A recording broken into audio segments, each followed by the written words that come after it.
Hi, I'm Celia Boothman, founder of LTR Coaching, and I'd like to welcome you to the Inspired Triathletes podcast, where I'll be bringing you stories from female triathletes and taking on topics that are important to women in the sport.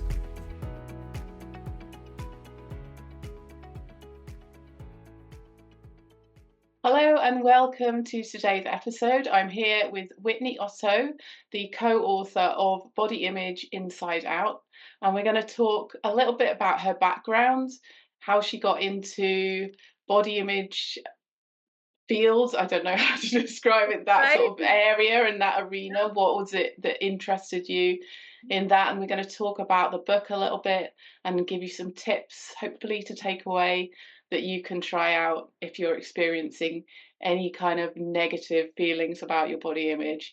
So welcome, Whitney. Thank you very much for joining me. So first off, do you want to give you a little bit about a background about who you are and how you got into this space? Sure, absolutely. Well, I'm thrilled to be here. I'm finding, I'm doing a lot of podcast conversations about the book, and the intersection of body image and athletics is so juicy for me. So I love these conversations. Thank you so much for having me. So currently I am an executive performance coach. So I work with folks in the corporate realm. I have a podcast called Untrained, untraining the negative ways we've been taught to move through the world with with an Olympian fencer. And I was a rower in the sport of lightweight rowing. So I rowed in college, open weight, and then moved on to the national team. Was a world champion and an alternate for the 2000 Olympics. And rowing was a big part of my identity, and it taught me a lot. I think both positive and negative, and or there were sort of positive lessons and negative things about it. But I also had an eating disorder. So, and Okay. many people go into coaching from, the corporate sector, and some people go in from as a therapist, having a background as a therapist. So I had a background as a therapist. And the way the book came about is that I had a friend, and this is 20 years ago, and we were both in the field of eating disorders as therapists, and we were helping one another through life. But one of the things we talked about was our own body image. And Mm. we both had negative body image. But we found that when we could bring our humor and our compassion and our curiosity and our lack of criticism to one another's body image, that different things happened. So it was from that lens that we created workshops that led to the book. Okay, that's amazing that you helped each other and had that support from each Mhm. other, because that's probably one of the things that makes the biggest difference. I would imagine, if you're in that situation, if you feel like you're alone, then it would be really tough going through that. Well, as a coach, right? I mean, that's Mm. so much of our values. We can be that safe space to talk about the places where we are experiencing challenge and to get in there with somebody and offer a different perspective. Because, I always say body image healing is not a solo sport, it is a team sport. And so much of our negative self talk is developed sort of in isolation, right? Like we talk to ourselves in very negative ways, very often around body image, or it could be even around our athletic pursuits. And we need, my experience, to be in dialogue with other people around those topics to find new ways to talk to ourselves and be with ourselves. Yeah, definitely. And did your eating disorder start when you were in sport? Was it Yeah, kind of wrapped the up chicken, with that? yeah, the chicken or the egg. You know, that was something got really curious about myself. Mm. I definitely started before a weight restricted sport, and I think it was sort of what part of what drew me to it. Right, Yeah. there were a lot of my friends that are like, "No way! I like my 3 meals a day. Like, I'm not doing that." Whereas I was like, "Sure, that sounds Mm. great." Okay. Sign me up for deprivation. I'm into that. So Yeah. I do think that's I don't think it caused an eating disorder for me. I think it was No, so it kind of like pulled you in that direction because you were already kind of going that way as well. So it suited your thoughts and your beliefs Mhm. about yourself at the time, I guess. Yeah, or how to treat my body. Yeah. Okay. And so obviously there was pressure there for you to be lighter then in your within your sport? Yeah, so most people in, it's sort of like wrestling. Most people go suck weight or lose weight in order to reach the weight at which you're going to compete. So I was not. I definitely had to lose weight every season in order to reach um, my performance or competition weight. And every year I was like, I'm going to stay here, Mhm. right? But it just wasn't biologically in the stars, right? Yeah. I couldn't ever stay there. That's Yeah. natural weight. Our bodies are all about life and Yeah. survival, right? So, I mean, I'm sure you've seen this in your own experience and with other folks that when we go below our body's natural weight, it gets harder and harder, right? Because our Mhm. body's fighting us for survival.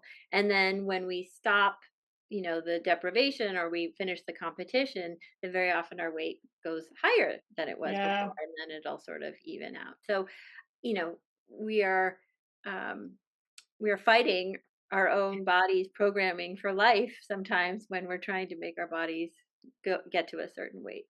Yeah, and would you say that we have like have you kind of leveled out in your weight? Have you kind of found the weight that you're comfortable in and that you are now this is the weight I'm supposed to be that you kind of gravitate towards? Yeah, I Or mean, I think I feel very comfortable in my skin, and I don't think I mm, could have said that. m- There were most of my life I couldn't say that, right? wow, that's amazing. So how long did it take you to get comfortable in your skin? And I'm assuming that you still, we I'm a all have human. bad days, when we Well, don't, but yeah, I mean, it took a very long time, because our bodies hold our stories, and our bodies yeah, hold, their bodies, they hold so much. So to really learn more about them and work with them in new ways. And so one of the reasons I like the book, or what I think one of the things I brought to the book is kind of like a try this or train in this way, right? Because let's just take a bad body image moment, right? That's something we can all relate to. We've all experienced when our negative body image spikes.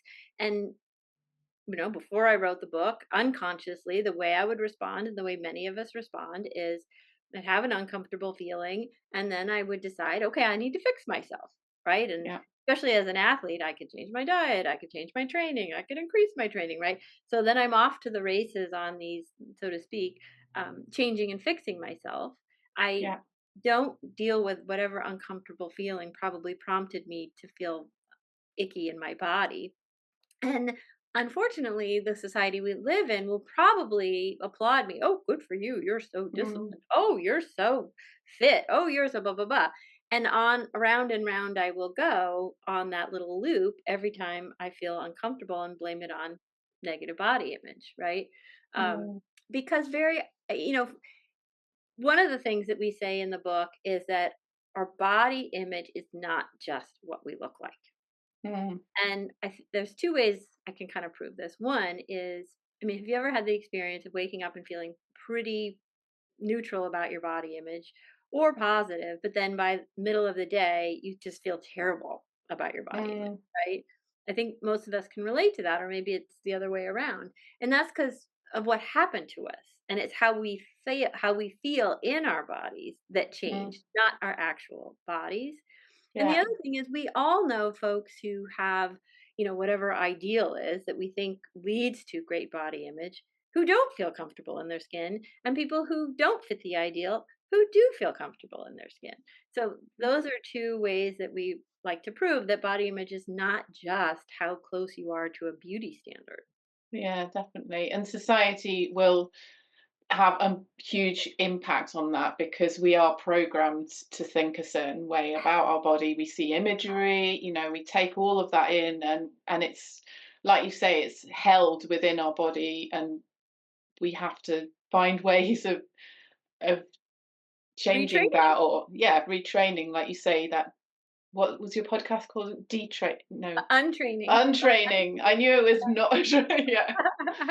So it's like mind, working out what that is. So you're talking about in the book, I guess, some of the triggers maybe that would Well, the would triggers, have they're gonna we differ for everyone, aren't they? They're But yeah, they're gonna be different for everybody, but one of the things that we realized in writing the book is so many of the triggers are relational, right? We tend to think it's like, "Oh, I had too big of a meal," or, "Oh, my hormones," whatever. Sure, sometimes that's the instance, but very often we leave, an interaction with somebody that where we didn't feel seen, or we didn't feel respected, or we didn't feel cared for, and that can be what prompts a bad body image moment. Or, we go for an interview or a reunion or a date, that those are the moments when we're like, what am I going to wear, and I can't find anything, and my body doesn't look right, right?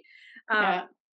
Because there's a charge, we feel vulnerable and uncomfortable, and fixing our body becomes the solution, because Mm, we are taught in through the media, through billion-dollar, products out there, that we need to fix ourselves to be okay. And yeah, so we're constantly sold, if you fix yourself, then your problems will be solved, or you'll be X, Y, or Z. So, yeah. and I think as athletes, we have so much training around disciplining our bodies, and our bodies being our identity, that it just stacks the deck all the more. What do you think? Mm. Yeah, I think, there's like when I first started getting into triathlon, it was like, oh, my power to weight ratio needs to be high. So I have to be like lighter so that I'll be able to ride faster. And I tried, I'm not very good at like restricting calories anyway. I kind of like don't like it. But I did try and I lost quite a bit of weight. And I wasn't feeling great. It Mhm. just didn't work for me. Um, but there was this kind of like, oh, if I can get lighter, it'll work, it'll work. And actually, like you say, once I become just didn't think about that anymore, didn't worry about it, and let my body just respond to the training and fuel it properly, I ended up riding a lot better and a lot faster, and I was stronger. So I think mentally it takes a toll, doesn't it, on you? Kind of like that, worrying about every little thing that you're going to eat, or how it's exhausting to Mhm. think like that all the time. So it probably takes a lot of mental stress away from you if you can do that as well, I would imagine. Yeah, Well, absolutely. it did for me. Right. I mean, everybody's journey is personal, but I sort of think of it as, my corporate clients who are staying up too late and not getting enough Mm, sleep and being stressed all day long. Sure, maybe they'll get the project done on time, but if they keep doing that, their performance is 100% going to suffer. And yeah, similarly, if we're training and competing at a weight that's not our healthy weight, and all this mental energy has to go into it, yeah. that's not going to give us the best performance in the long run. But I think where body image comes in, what I'm really interested in is, it's just silent, and it cannot be visible, but Mm, we can exude a lot of energy having these negative thoughts. So yeah, I'd love to talk about how I train negative body images now. yeah, We talk about in the book, um, because again, we get to train. What we train grows stronger. So when you have that negative body image moment, maybe you try on your. I was a rower. We had to wear these uni suits. Oh my goodness, talk about a body image moment. Put on a yeah, brown uni suit because I rode for brown, um, and so you feel uncomfortable, and uh, so the old way of dealing with it is, oh, I'm going to change this about myself, I'm going to fix this about myself, right, so I like myself better. But to also say, okay, what is going on here, and to just describe the moment without the judgment, without being bad, without needing fixing. So that might be something like, I'm trying on outfits for the interview I have tomorrow, and mm, nothing looks good on me. Right? That's very different from, I'll never get this job. I look terrible. I can't yeah, possibly find anything that looks professional enough, right? In one, we're bad, and in the other, I'm just having a bad body image moment, and I'm naming what it is that's hard about this moment. It's yeah, really hard to figure out what to wear for this interview or yeah, date or insert whatever. So that's just the first part, and it reminds me of positive psychology, where I used to apply this to sport, which is you finish a practice instead of saying, "Oh my God, I'm so terrible. The worst rower in the world. I had a bad practice. I lost my seat race, whatever." Mm. We could also say, "I didn't get great sleep last night. I had a hard time focusing. I didn't have a good practice."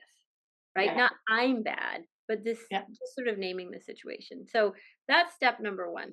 Can you relate to that? And Yeah, for sure, definitely. I mean, that's what I try and get people to do is like, don't, it's not a personal yeah, thing. It's it's the situation, and being aware. Sometimes it's hard, very hard for people to see and listen to their thoughts though, and work out mhm, what is at the root of it. Got in this habit of like blaming themselves yes, and not really listening to that voice. It's they're listening to it, but they're not actually realizing how much damage it's doing. And I had my son yesterday. He had a bit of a meltdown at the climbing wall, and I said, "Would you talk to me like that?" And he went, "Nope." And I said, "Well, don't talk to yourself like that either. You don't need to. If yeah. It's just being, I guess, compassionate towards that rather than putting the blame on yourself and being a bit more." 100%. And that's the third step, which I'll get to in a second. But yeah, when we talk, we don't want our kids doing that, right? And I've had those No. conversations with my son too, as Mm, well. Like you're training, talking to yourself like that. Like, yeah. why would you do that? And to think of all the times I did that for myself, right? Yeah. But I also think like you can do both and, right? So Yes. so You bad have at to get it out as well. Yeah. yeah. Okay, I'm doing that thing again. All right, I'm gonna at least practice. Okay, okay, okay. What's the situation? Let me take Yeah. the attitude out of how I'm describing it. I don't Yeah. feel I don't feel great in my brown uni suit. I'm really nervous about the race tomorrow, Yeah. right? You just describing it without the attitude is the first step. And then the second step is being really curious. Yeah. So, what is it that's high stakes about the interview tomorrow? What do I think I get to feel if I find the perfect outfit? Being curious about what we're after and what are the higher stakes feelings that we're dealing with. Mm. So that's a really important thing to get curious about, and I do that with my kids too, right? Mm. What is Yeah. it about this situation? If you look like so and so, what would you get to feel? So being curious about that. And then the last thing is just acknowledging it, right? Like, it's really a big deal to have this interview tomorrow. Or like, this is a scary race that you're having tomorrow. And there's a lot on the line for you. Just Yeah. bringing some compassion for the moment that you're in and why you may be having big feelings. Because at the end of the day, Deb and I, who my co-author, really believe that body image is stepping in to try and help us manage overwhelming feelings by saying, "Oh, Mhm. here's something you can fix. Here's something you Yeah. can change." And guess what? If you fix and change it, there's all these promises ahead of you, right? Yeah. But it lasts for, if you get the promise, it lasts for like whatever, 5 minutes or so, and then we got to do it And all then over. something else will come in and sort of go, "Ah, you've got And to do it and again." Yeah. in some ways, it's the same thing with a good practice or winning a race. Like, we still Yeah. end up having to do it all over again if unless Yeah. we can internalize how to relate to ourselves in a satisfying way. Yeah, definitely. It's like when you've done a race, I always say to people when people are getting worried about a race, it's like you're still going to be the same person at the end of the race. No one's going to think any different. You're not going to change. It's not going to change you as a person. So you don't need to worry about getting. Sometimes it's about acceptance of what people are going to think of you if you don't do well in that event or something. And it's like putting that to one side and thinking it's okay. Yeah, It's still okay. I used to think like when I reflect on my moments of victory, right? When I won, the significant ones, like it was like just I would get several hours of just beautiful self-acceptance. Like, I Right. felt so good about myself. But Yeah. then it would fade, Yes. right? So the rewarded victory is very different from the comfort with ourselves that we have to actively cultivate, that for Yeah. me took a long time. Yeah. Because it's an external validation, isn't it? When you do well or you have that, which is good as well, and that's fine. And we need Right. that as well as the self acceptance, don't we? We need the both really in Mm, tandem. mhm. So, yeah, you've talked about curiosity, self compassion, and you've talked a little bit. Have you got any other examples of that put into practice, Mhm. maybe that you can give from an athlete's Yeah. perspective, One of the things potentially? I like is jealousy, right? I mean, Okay. I'm a jealous person. I get jealous people all the time. I've always been jealous. And one of the things that we say is that when we get jealous, often we're initially drawn to something external, right? Oh, I want that external attribute that they have, and then we can get caught. Then it goes from like, oh, I want that to like uh, jealousy and envy, and I don't have that, and comparing, which feels Mm, icky. But what we like to really challenge people to do is say, what do you imagine that person with amazing arms, right? Or really strong legs, whatever it is you want? What do you imagine they get to feel in their life? What do you imagine they have in their life? Because mm, we're always creating a story, right? That mhm. person who looks like that feels like this and has all these other things. And when Yeah, we get curious about what we imagine that other person gets to feel or what their life is like, we get more information about what we actually want more of. yeah, And then we can say, well, how do I get more of that? We may still want whatever arms that look like that or whatever. yeah, But we have more control over, oh, I imagine they're really adventurous and they go off on the weekend all the time with their friends hiking in the mountains or whatever. it, yeah. we could do more of that, right? So it challenges us to say, this is the kind of life I think I want more of, because Mm. the body part or the visuals is a portal to something else we imagine they have. So that's a practice that I engage in myself, and I we like to ask people to consider as well. Yeah, I think that's great. And maybe it's like more, oh, that person inspires me. Like it's like you can almost reframe it like that, and then it's not so negative either. It's more Yeah, like I'm not jealous of that person. They're really inspiring. I really want what they've got because they're inspiring me as well. right. What do they Be have, and what do you want yeah, that they have? Um, yeah, it's not yeah, just definitely. And it's yeah, and you can't always, if they've got a different life situation, you can't always have exactly what they have. But yeah, you're right. You can definitely use it as a tool to get in, sort of delve into what fires you up and what gets you excited. That's great. That's really good. then So another thing. Go ahead. no, you go. I was gonna say one other thing. I mean, I think as athletes, we're very embodied, and we're not. I'm far more Mm, embodied now, that I work out for an hour a day than I did when I worked out 6 hours a day, right? yeah. Because I have built a relationship with my body, whereas before I was commanding my body to do things all Mm, day long and sort of there and not there, because you can be right yeah. in your body because I need to make sure I move the ore in this way and I need to be present, but I'm also kind of dissociated because this is really painful, so Yeah. there's sort of this dance. So another practice is to just be curious about our own sensations.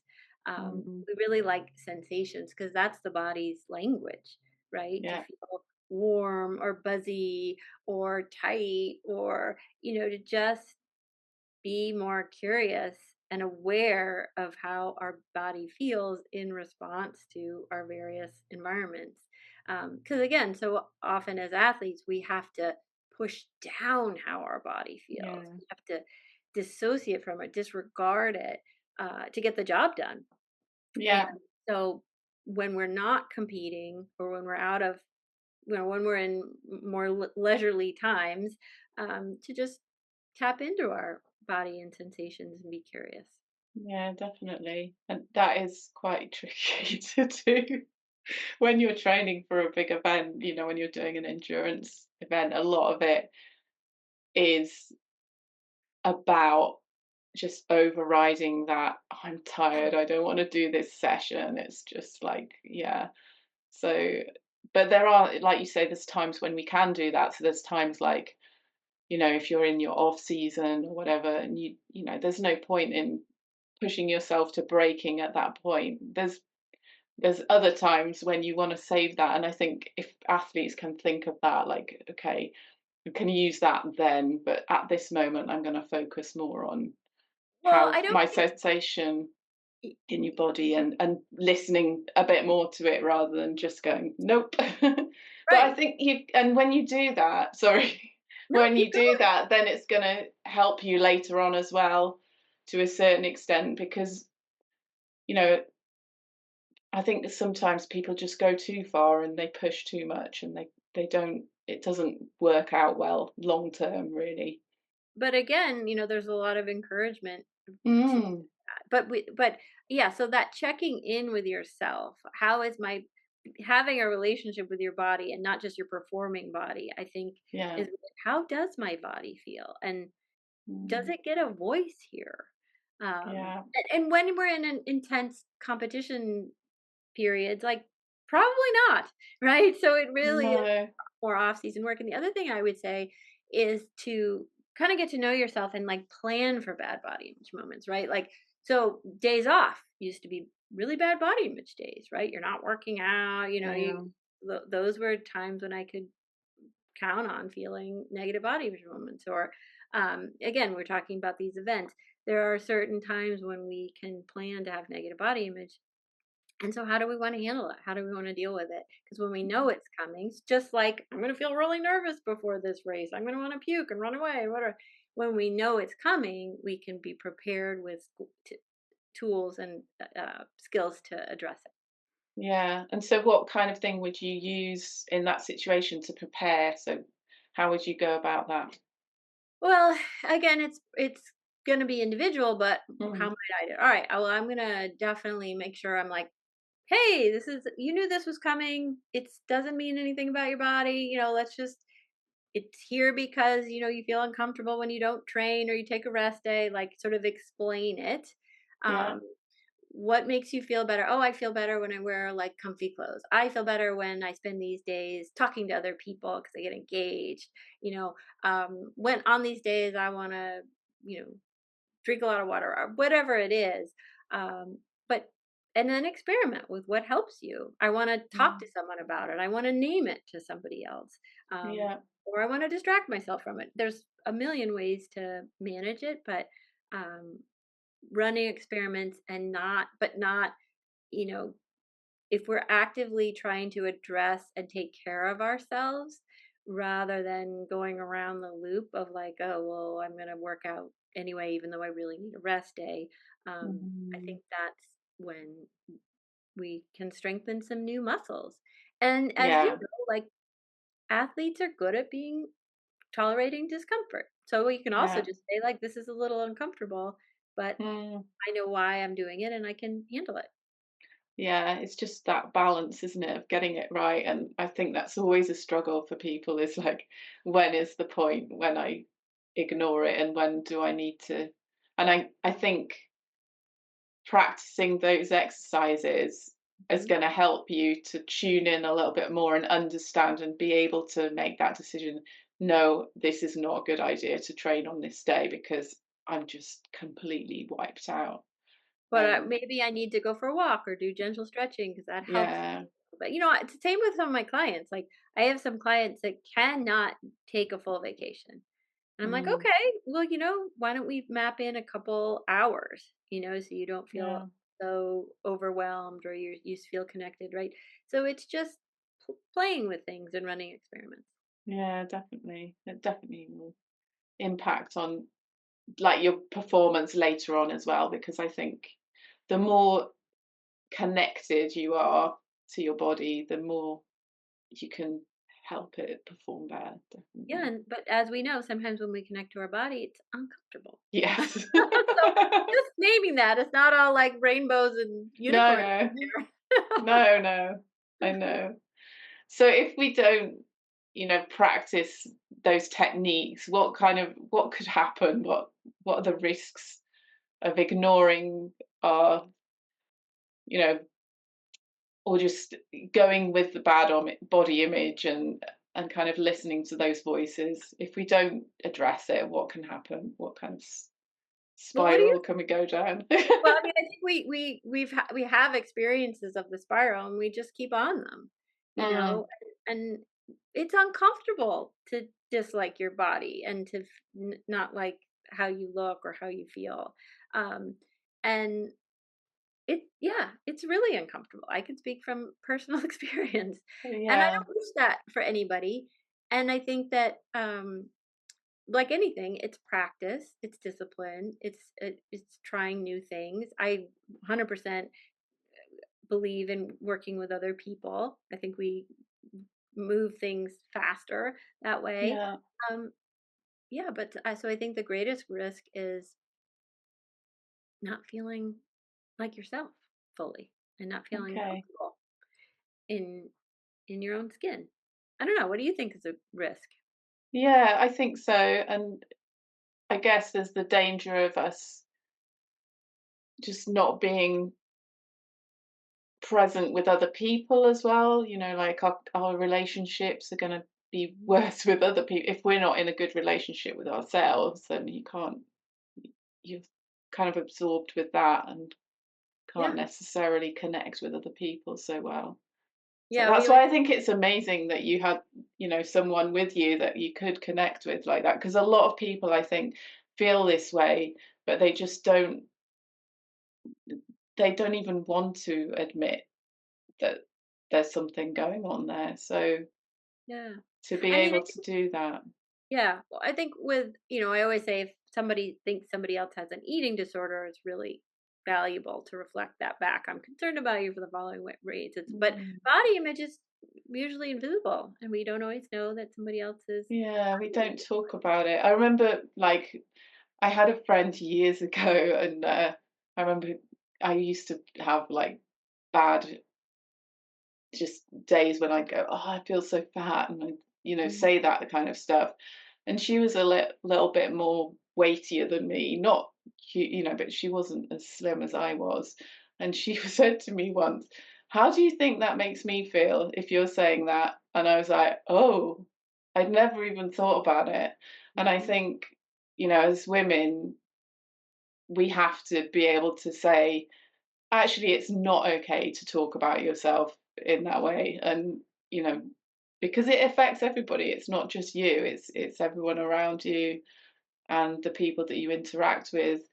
If they're hearing you saying that, then they're feeling bad as well. So if you can kind of talk about it and say, actually, we shouldn't be you know talking And in to that have way. spaces where you can talk about it. I think it's Yeah, really important to have spaces where you do create safe spaces to talk about it. I mean, I always say, you know, I I love our book and I'm so proud of it. And I don't think at the end of the day it's as valuable as being in a room of people in a safe space being able to talk about our body image in a constructive way, because that is yeah, just so healing to realize you're not alone, that other yeah, people have the same challenges, and to hear different people's stories, and to start to develop a relationship with your body image. We always say like we're yeah. couple therapy for you and your body image. There's this whole world in there, and we when we get to know it, we can, just like taking our partner to couples therapy, when we get to know them better, Yeah, interact more effectively. yeah, definitely. And so what you're talking about, is mindfulness and CBT. Those things are mentioned in your book. Do you want to explain a little bit about what CBT? Because I love CBT.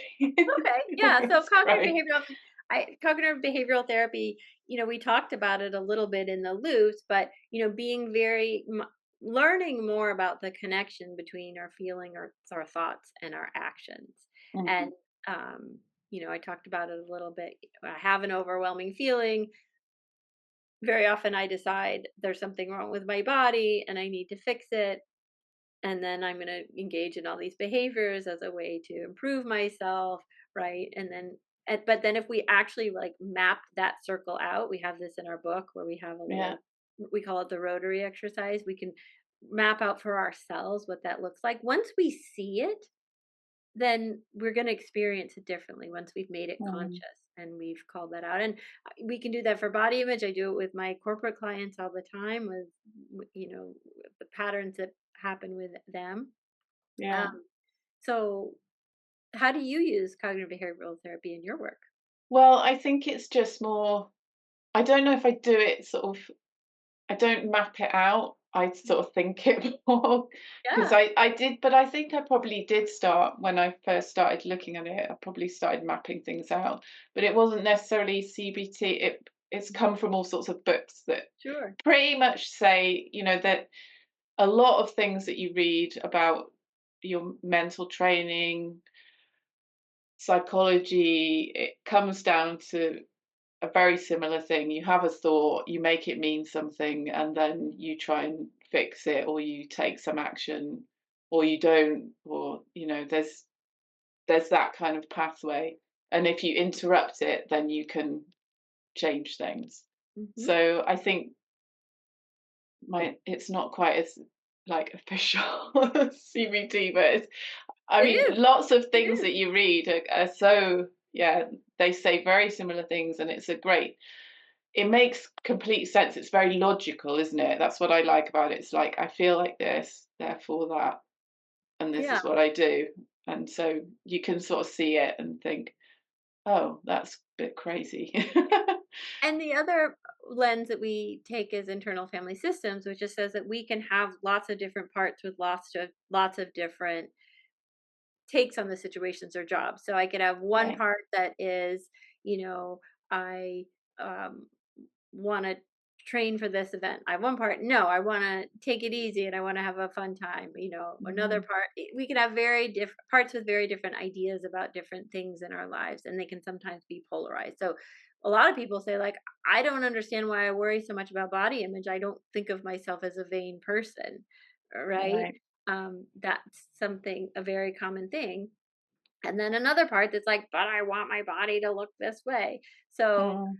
just allowing that we can have a lot of different voices and desires within us is Yeah. another thing that we like to give permission for, Yeah. Yeah. And being listening to that and being aware of it, because otherwise it's really confusing. It's like, what's going right? on? Why do I feel so conflicted? So And yeah. that's and so one of the things I just do with my clients all the time is like, let's name all the different perspectives and voices and let them all exist, even if Yeah. they're fighting. Yeah. No, that's great. Really good place to start looking. Definitely. Awesome. And so I also wanted to touch on, as we age, our body image and how that changes, and these tools, you know, we want them in place really to help us through a transitional time really in our life. Yeah. So I find that a lot of, well, 2 things.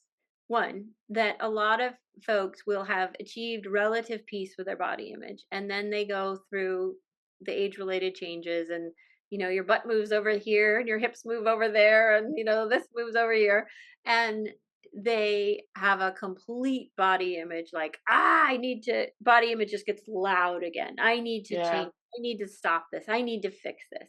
So that's normal. I've experienced it. A lot of my clients have experienced it. A lot of the women I've talked to. So just normalizing that, it's almost like, again, Mhm. it's sort of like puberty, like what's going on and how do I Yeah. manage this or control it? And I think that um, it's a process. And I think that the process does involve some grief, you Yeah. know. Yeah. Um, I did an Instagram post about like trying on a bikini and talking about, there's just this moment of like, ugh, I don't like that. And even if I wanted to fix it, I can't fix it. Like Yeah. it's fundamentally changed. And that left me feeling very powerless and kind of scared. And Mm. I had I had to grieve, right? That my body's changing in ways that I couldn't control. And so I think it's like a combination of, spandex and grief and like getting some new clothes, or it's like Yeah. just one approach, but trying different things. And even with all the age related interventions we can do, I talk about this moment when I had like one screen up with the manuscript and one screen up with some like you know product or procedure I could do to help me with my aging body. And I was like, wow, I'm such a hypocrite. Or like, how can these two things coexist? And I really wrestled with that. And in the end I sort of decided, like, I just don't want to come at this fix it procedure from a spirit of self-hate. I don't want to, Mm. if I ever decide to do it, I have to do it like from a spirit of self-love, and not like you have to change yourself, Whitney, or you're unacceptable and no one will ever want to talk to you, right? So I didn't end up doing that thing, but that's sort of how I'm navigating it myself personally. Yeah. Is if I'm in that like, oh, I hate this about myself and I have to change it. That's I don't want to. I don't want to act from that place. I want to do some digging and get in there with somebody else to have a conversation about it.